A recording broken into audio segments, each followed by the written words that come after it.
Hello there. Welcome to Just the Dis. We talk about Blu-rays here. And for today's episode, we are talking about one of my favorite things, which is nature gone amok, animals gone amok, in this case, insects running wild, attacking people. And so we have an instance of basically spiders, and then we have ants, and we have bees. These are all Kino Blu-rays. These are TV movies from the late 1970s.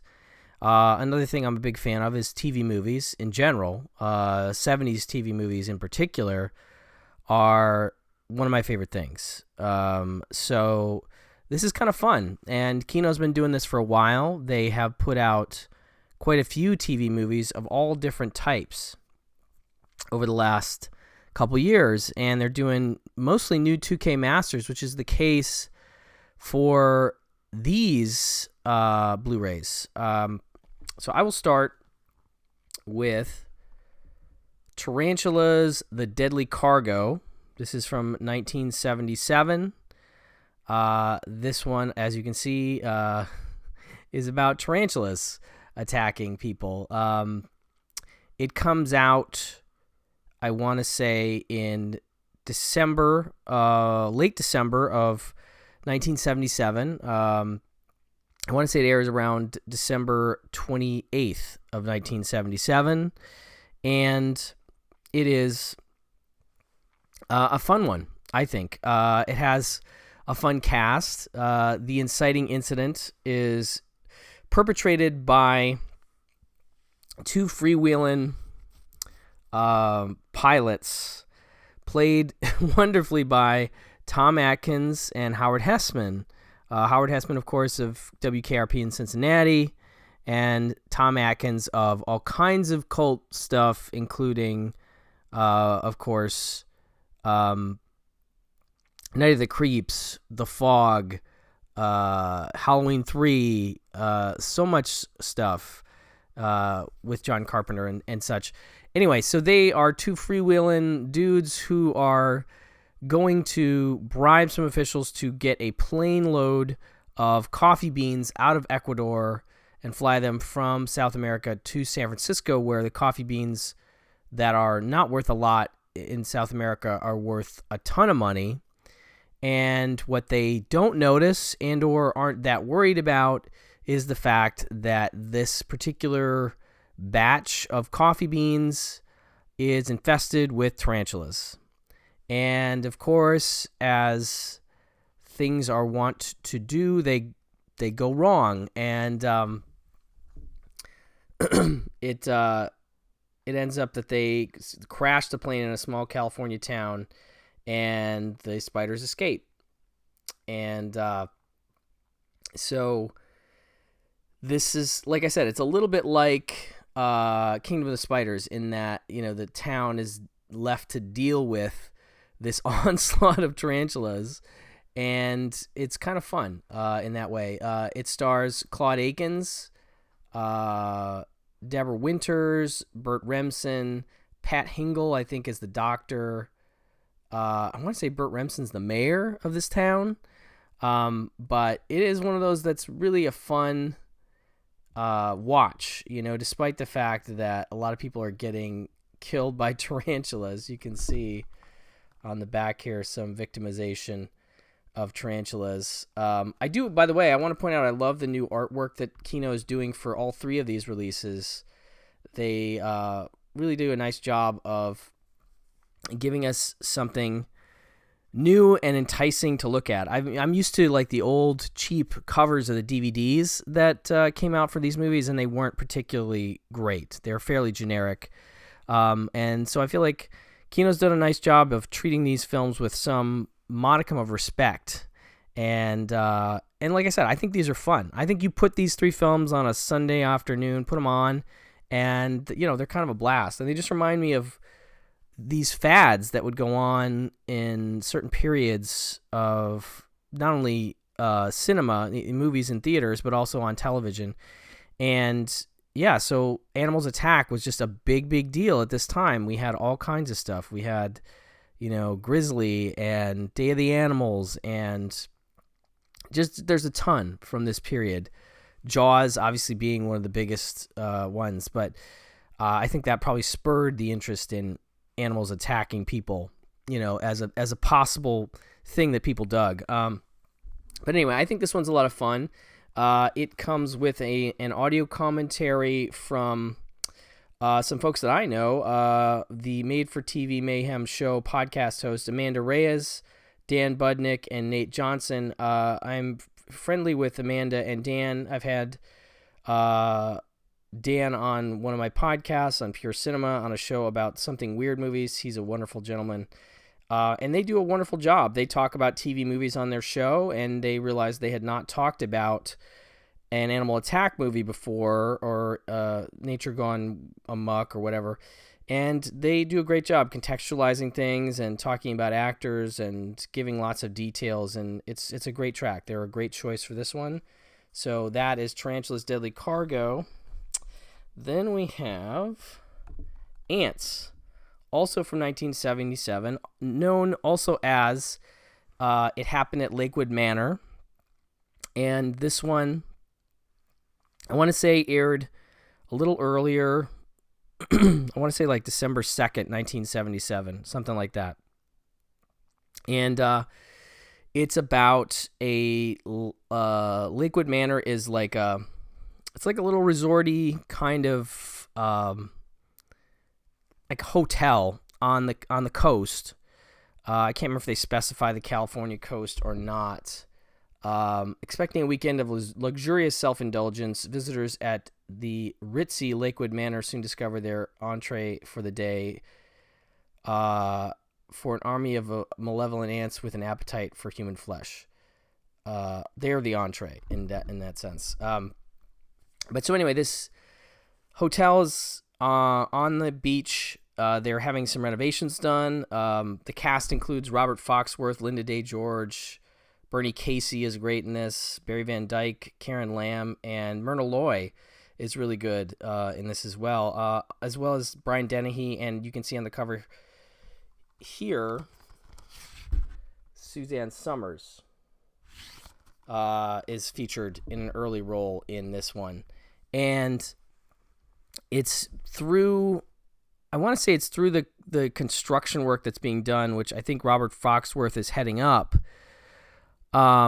We see that some ants are like basically let loose through digging this giant hole in the ground. And so, yeah, they start attacking people. And I think it's one of those movies that's like kind of campy in a way because, yes, ants can be annoying. And if you were to get completely covered with them, they would be potentially deadly, but they are very small and move relatively slowly. And so it's every scene where somebody gets covered with ants, it's kind of funny to watch because it takes quite a while for them to get covered.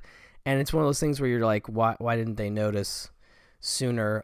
But at a point when the ants really start to dig in, they just, it becomes scarier and you feel like these people aren't safe and they can't escape from the manor. Some people get trapped inside the manor, and so it's a fun watch for this kind of thing that was going on in the 70s, and I really dig that there was just a bunch of these, and you could just watch them, some Friday night on TV in 1977. Go watch Star Wars, come home and watch some ants go after some people. This one has a few also great new artwork, commissioned in this case by Vince Evans, and it has some nice features. It has an audio commentary by film historian and author Lee Gambin, an audio interview with actors Barbara Brownwell, Barry Van Dyke, Anita Gillette, and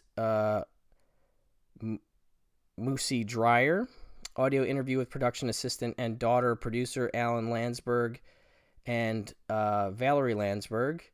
so you get some background on the film from that. And Lee does a great job with his commentary. I'm a big fan of Lee Gambin as a commentator, and he does a wonderful job. Now, this disc in particular, the other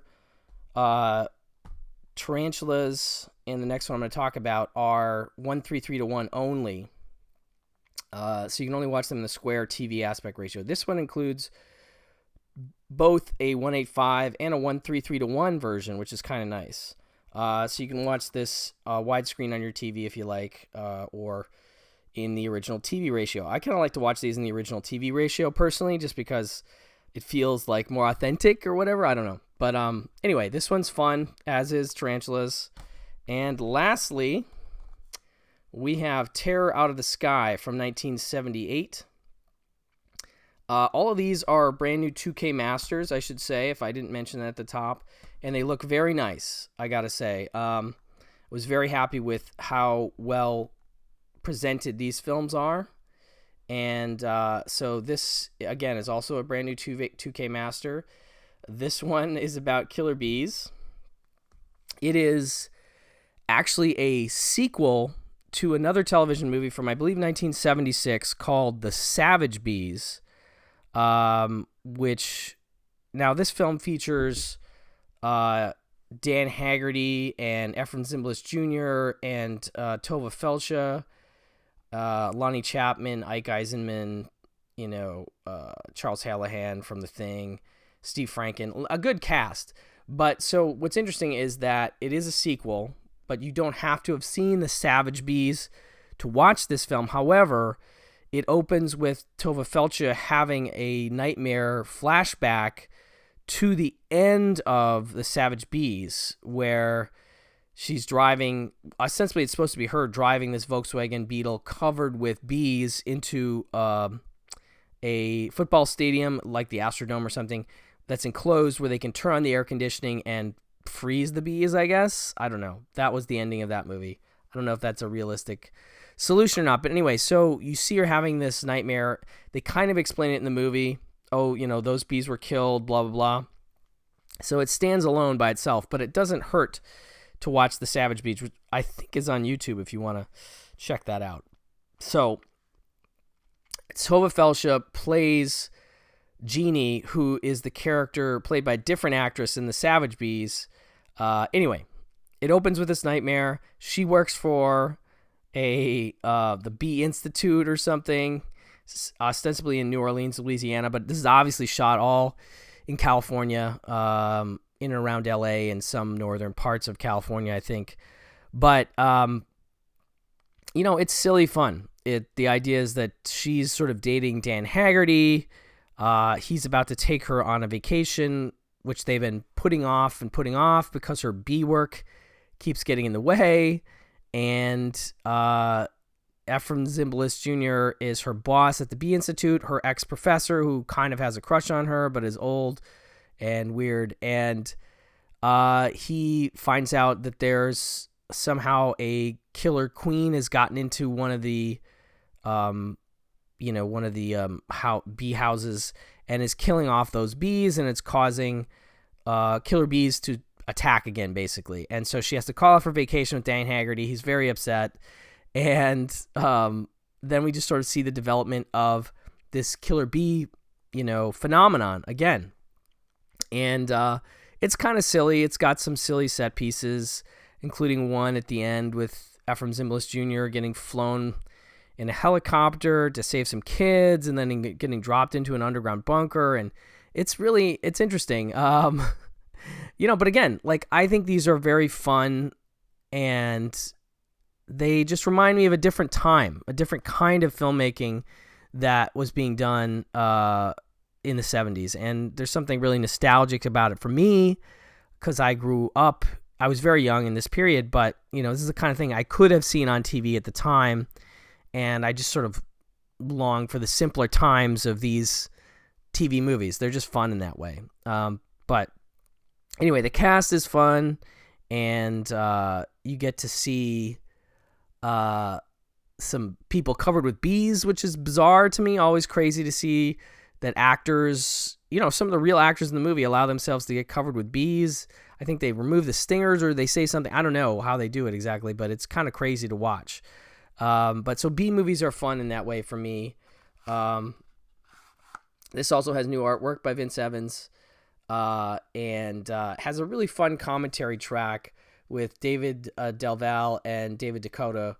They are just a great pair to watch a movie with. Like, they know these TV movies really well. They've done some research, and they just are a couple fun guys to watch a movie with. You know, it's not exactly a yak track or anything like that. It's informative.